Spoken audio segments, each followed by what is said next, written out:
สวัสดีครับสิพาทดสอบมาทดสอบธนูครับธนูขั้น140 เซนทดสอบให้ลูกค้าครับก่อนที่ส่งงานนี่ครับเป็นพลาสติกใบพลาสติกชนิดบางหัวไว้ครับแบบผ้าแล้วก็ทั่วโดยขี้ผึ้งลองมาฟังเสียงเบิ่งครับว่าเสียงมันจะออกมาแบบใด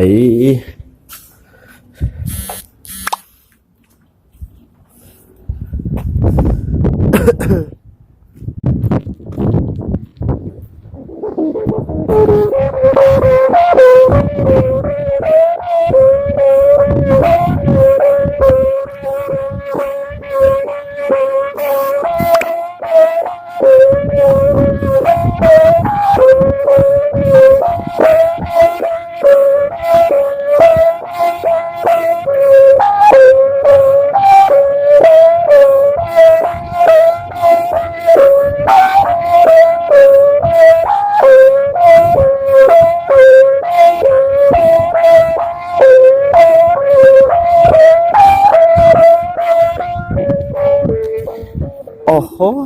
ปวดแขนพี่น้องเอาไว้ซ้ำนี้นะครับเดี๋ยวสิจัดส่งให้ลูกค้าทางกรุงเทพเพิ่น